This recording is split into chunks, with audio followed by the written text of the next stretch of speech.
Hvad er forskellen på fløjte og sang? Hvis vi kigger på fløjte, kan vi se her, at fløjte har en frekvens lige her på cirka 1000 og en amplitude på 4, og den har kun én lyd, sådan når du fløjter. Så den har ikke nogen undertoner og sådan noget, så den er svær at genkende.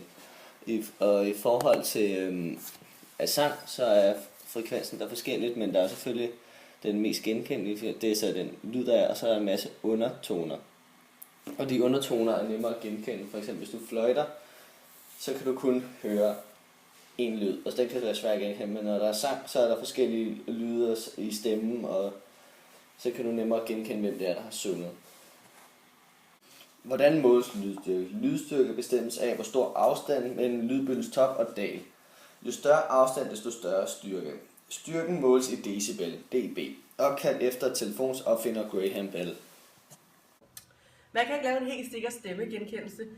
Din stemme er unik, fordi du ændrer stemmelæbernes klangbund gennem bevægelserne af mund, tunge og ganesnegl.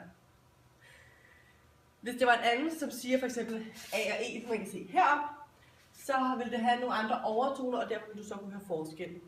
Det er lettere at lave en stemmegenkendelse med hele sætninger, frem for for eksempel bare nogle vokaler eller ord.